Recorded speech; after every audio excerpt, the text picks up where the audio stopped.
Hello दोस्तों, नमस्कार। स्वागत है आपका बिहार एक्सप्रेस न्यूज में। ताज़ा नजर डालते हैं बिहार की तमाम मुख्य बड़ी खबरों पर। इससे पहले वीडियो को लाइक नहीं किया तो लाइक करें, साथ ही चैनल को सब्सक्राइब कर लीजिए।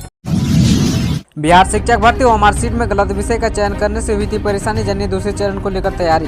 बिहार शिक्षक भर्ती की पहली फेज की परीक्षा में ओमारशीट को भरने में अभ्यर्थियों को परेशानी का सामना करना पड़ा था। कई अभ्यर्थियों ने गलत विषय का चयन कर लिया था, इस कारण अब इसमें बदलाव हुआ है। बीपीएससी की ओर से अभ्यर्थियों को परीक्षा देने में परेशानी न हो सके, इसके लिए कई फैसले लिए हैं। दूसरे चरण की शिक्षक नियुक्ति परीक्षा में रोल नंबर और विषय को लिखने के तरीके में बदलाव हुआ है। अभ्यर्थियों को अब रोल नंबर और विषय को अंक में नहीं लिखना है, यह विकल्प ही नहीं दिया जाएगा, सिर्फ गोले को भरने का विकल्प दिया जाएगा। गोले का चयन करके अपने विषय की जानकारी देनी होगी। ओमारशीट को भरने में कोई परेशानी नहीं आई, इस कारण ये फैसला बीपीएससी की ओर से लिया गया है। इसमें पहले ये जानकारी दी गई थी कि ओमारशीट पर रोल नंबर व बुकलेट सीरीज का गोला भरना जरूरी है।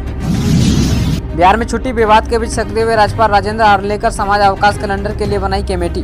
बिहार में सिंचाई विभाग द्वारा छुट्टियों की जारी कैलेंडर पर हो रहे विवाद के बीच अब राज्यपाल सक्रिय हो गए हैं। अब सभी विश्वविद्यालय के लिए आगामी वर्ष 2024 के लिए एक समान विश्वविद्यालय अवकाश कैलेंडर तैयार किया जाएगा। राजभवन ने इस संदर्भ में अधिसूचना जारी की है। राज्यपाल सह कुलपति के निर्देश के बाद इस मामले में राजभवन विश्वविद्यालय के लिए एक समान कैलेंडर बनाने में जुट गया है। इसके लिए 3 कुलपतियों की एक कमेटी गठित की गई है।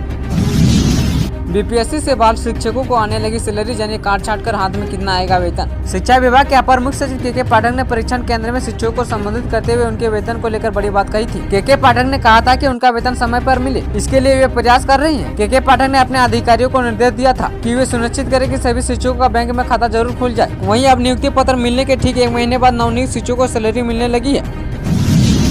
बिहार के पुरुषों के लिए स्वास्थ्य विभाग का फ्री वाला ऑफर, 13 दिन में मौका नहीं तो जेब से करने होंगे पैसे खर्च। बिहार स्वास्थ्य विभाग पुरुषों को सुनहरा मौका देने जा रहा है। 4 दिसंबर से 16 दिसंबर तक नसबंदी पखवाड़ा चलाने का फैसला लिया है। इसको लेकर सभी तरह की तैयारियां कर ली गई है। आइए जानते हैं इस योजना के बारे में। इसके तहत जिला के सभी पीएचसी और सदर अस्पताल सीतामढ़ी में पुरुष नसबंदी ऑपरेशन किया जाएगा। उनका कहना था कि परिवार नियोजन कार्यक्रम के तहत महिला बंध्याकरण भी होता है। इस कार्य में महिला अच्छी खासी भागीदारी देती है, वहीं पुरुष काफी पीछे रहते हैं। जागरूकता के अभाव में महिलाओं की अपेक्षा पुरुष ऑपरेशन कराने में पीछे रह जाते हैं। पुरुष नसबंदी पखवाड़ा अभियान के लिए सभी आवश्यक तैयारियां पूरी कर ली गई है।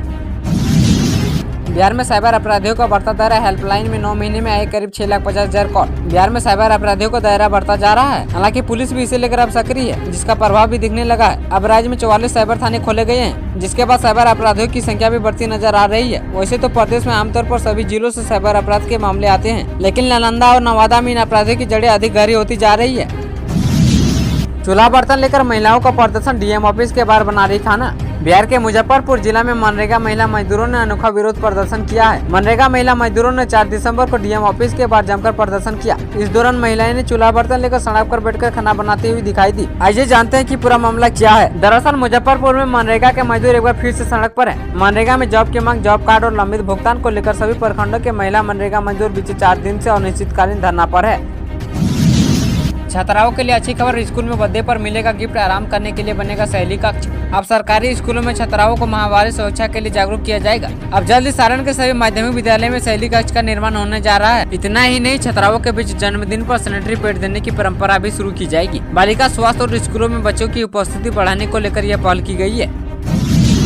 नीतीश कुमार के मंत्री ने जीतन राम मांझी पर बोला हमला का साथ जन्म लेंगे तो भी दोबारा सीएम नहीं बन पाएंगे। बिहार सरकार में मंत्री श्रवण कुमार ने पूर्व सीएम जीतन राम मांझी पर बड़ा हमला बोला है। मंत्री श्रवण कुमार ने कहा कि सीएम नीतीश कुमार ने उनको बिहार का मुख्यमंत्री बनाकर सम्मान और अवसर दिया, लेकिन अब ऐसा मौका उन्हें 7 जन्मों में नहीं मिलने वाला है। रविवार को नालंदा विधानसभा स्तरीय जननायक कर पूरी चर्चा के दौरान श्रवण कुमार ने ये बातें कही। दरअसल 2 दिन पहले जीतन राम मांझी ने आरोप लगाते हुए कहा था कि बिहार में शराबबंदी सफल नहीं है। यदि हमारी सरकार आएगी तो हम लोग या तो गुजरात की तर्ज पर इस कानून को लागू करेंगे या पूर्ण रूप से पहले की तरह खुला छोड़ देंगे। श्रवण कुमार का यह बयान उसी संदर्भ में सामने आया है।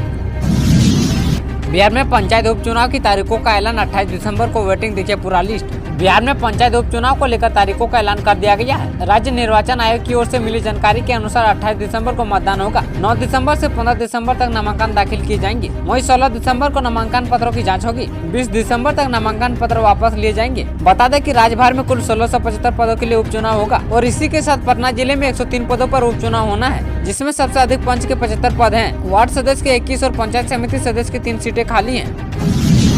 बच्चे के जन्म से लेकर ग्रेजुएशन की पढ़ाई तक का खर्च उठाएगी बिहार सरकार। ऐसे उठाई सीएम कन्या उत्थान योजना का लाभ।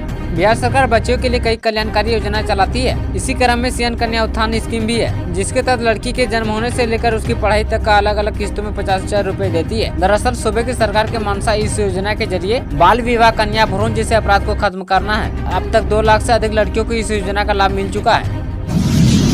पछुआ हवाओं ने बढ़ाई ठंड, फिर लुढ़का पड़ा पटना समेत इन शहरों की हवा खराब। पछुआ हवाओं के प्रभाव से राज्य में फिर ठंड बढ़ गई है। कई जिलों के तापमान में गिरावट दर्ज की गई है। वहीं पटना समेत कई शहरों की हवा बिगड़ गई है और AQI 300 के पार पहुंच गया है। ऐसा पूर्वा प्रभाव कम होने और पछुआ का प्रभाव बढ़ने से हुआ है। रविवार को पटना सहित 25 शहरों का न्यूनतम तापमान लुढ़का, जिससे उमस से थोड़ी राहत मिली, पर अभी पारा सामान्य से काफी ऊपर है। मौसम विभाग के अनुसार 8 दिसंबर तक तापमान में उतार चढ़ाव की स्थिति बनी रहेगी।